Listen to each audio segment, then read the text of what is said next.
Well, this year we're going to start going into the study of the fifth aliyah.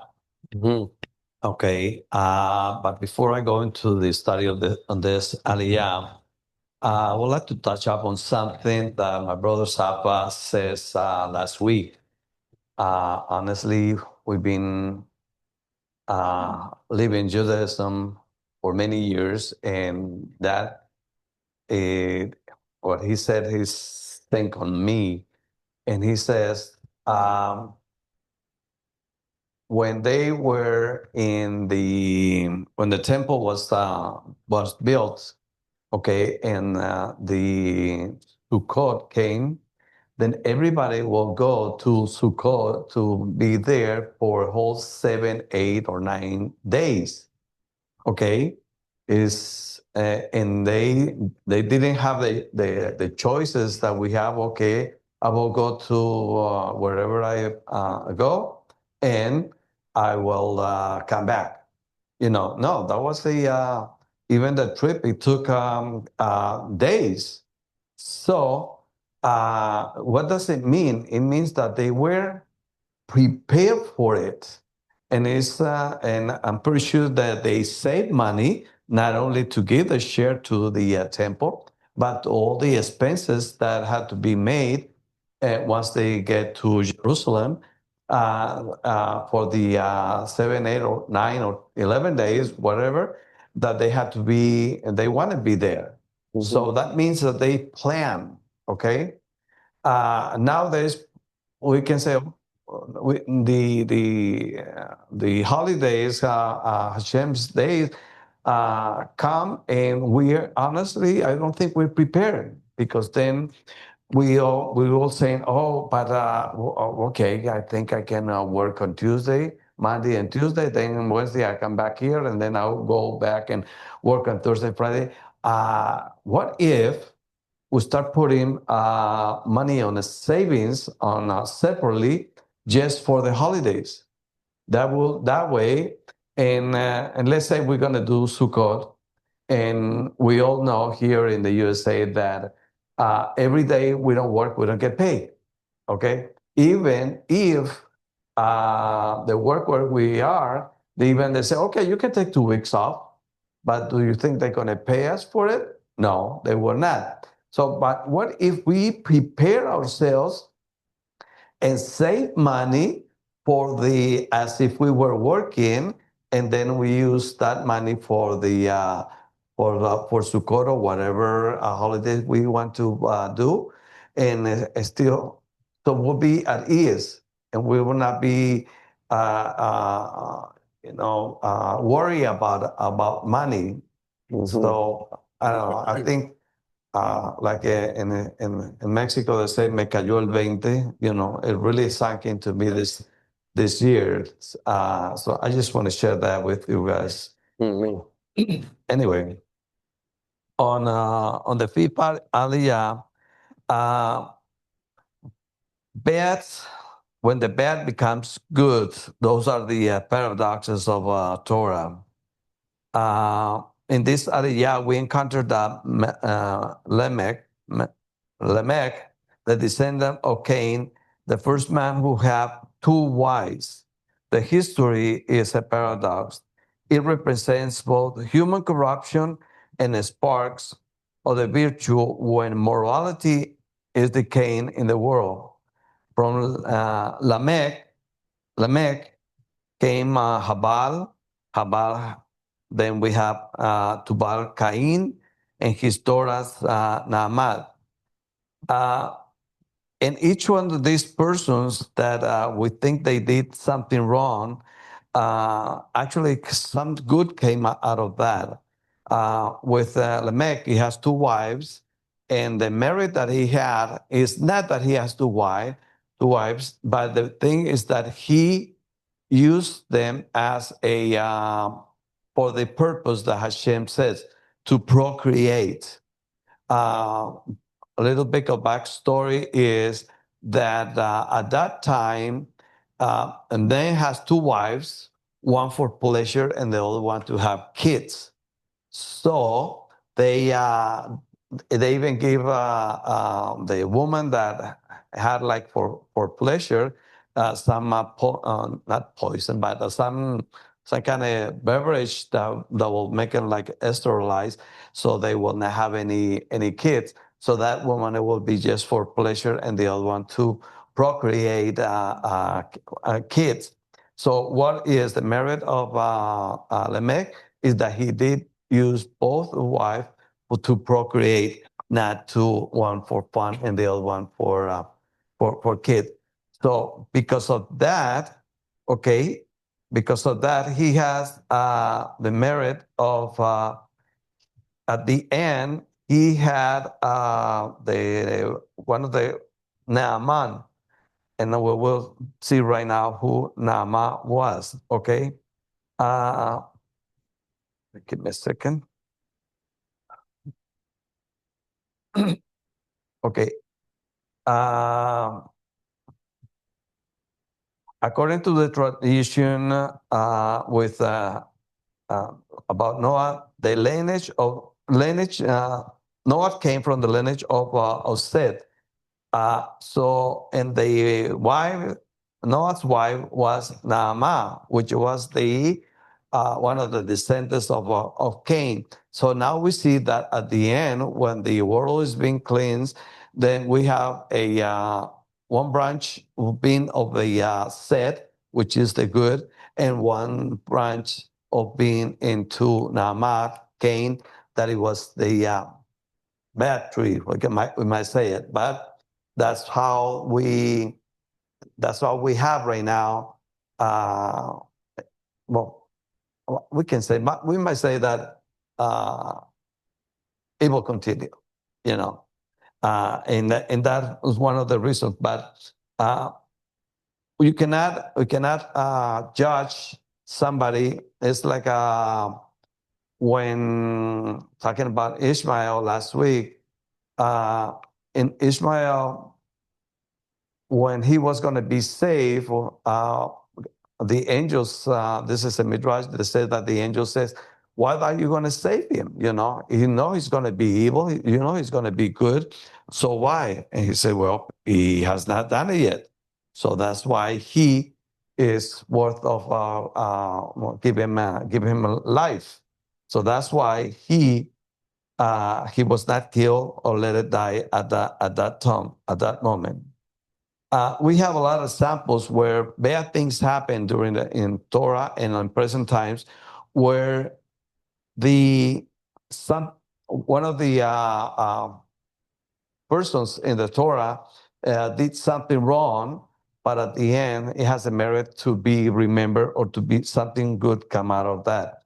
And it's the case of Judah, who erred by selling Joseph, but then he later he admitted that he was wrong about that. So that helped him. That was like, okay, you did wrong, but at the same time you save his life. Now, when the other thing that he did wrong was that he did not let, I think his name was Selah, the third son of Judah, that he's supposed to be given to, what's the wife's name? Well, Selah's supposed to have the Selah for his wife, but Judah did not know the wrong things that that the first two sons were doing, so he thought it was the woman. What's the name of that woman? That well, that could what's the name? Tamar. I think it was Tamar. Tamar, yeah, with Tamar. So he did wrong, but then she says, "You're not going to live without a family, without a descendant," which was the wish for a woman at that time. So he did she did what she had to do, and she tricked him. And then the righteous thing that he did is that instead of punishing her, he it says, yeah, she's okay. She is more righteous than I am. And because of that, that's why kings came out of his bag from Judah. Okay, and other things that we have is that apparently at that point it looked kind of bad, and it's the daughters of Lot, which at the end, when Sodom and Gomorrah were destroyed, I always say that they thought that was the end of the world because they didn't know. So they thought they were say, okay, my father is the only man, we are the only woman, so let's have some kind of let's humanity continue, okay? Maybe that was the idea. Other Rashi says that the idea was that he says our father that did not have any successors, so that's why they did that. Even though that was wrong, what they did, okay, uh, something good came out of that because from that incident, Ruth, the Moabite, came out and she was the grandmother of the mother of King David, okay, which is from the line, which later it became from the line of there was make kings. Now that happened at that time. Nowadays, we see that something that is evil, it could be also Hashem can use it to do good. We have an example, if we go without going into politics, we got an example of the son of the leader of Hamas that he he did not follow the path that his father thought he was going to do, but instead he became his adversary and the advocate for the people of Israel. And we see a lot of times when he says, "No, we are wrong; they are right," And so we see how Hashem takes bad things and turn them into something good. Along that side, and without not going into politics, there is I took a liberty of checking when bad things happen, what good can come out of that, and that was we have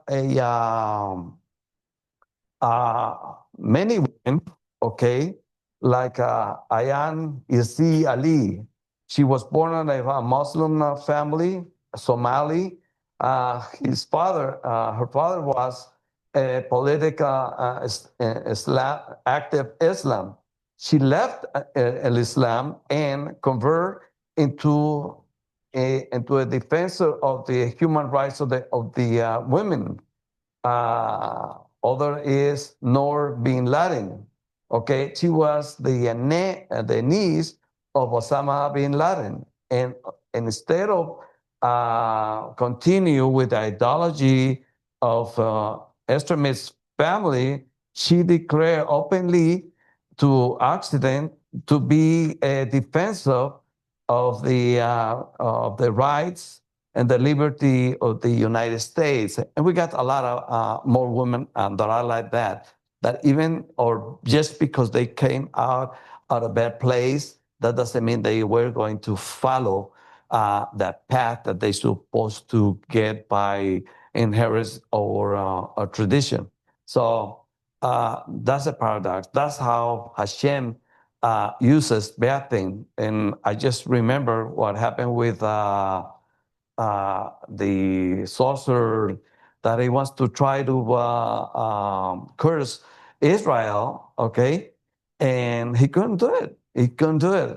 Blessing is the blessings that he gave are, we even read it almost every day in the Sidurs, So Hashem always makes sure that the evil will not proceed, and that the good will come out of that. Now, the Spanish side of it is en este año estamos comenzando el análisis de la quinta aliyah de la parashá. Cabe notar que en esta porción nos dice que tenemos al personaje que se llama Lamech. Ok, Lamech tiene algo que hizo malo, ok, que fue que tomó dos esposas. Pero el mérito que se le adjudica es que él no buscó las esposas como lo hacía en su tiempo. En su tiempo, el hombre tenía dos esposas legales y una la tenía para placer y la otra para procrear.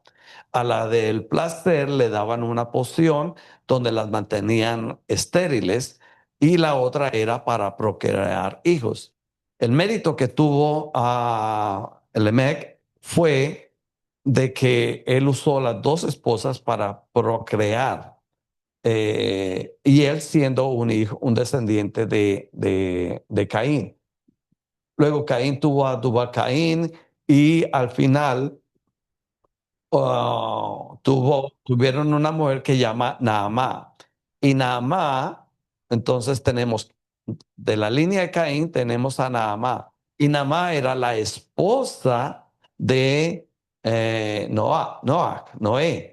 Entonces, y Noé viene de la línea de Set. Entonces vemos como al final, cuando se está limpiando el mundo, las dos vertientes, tanto la buena, la de Set, como la mala, la de Caín, sobrevivieron al Mabul, al diluvio.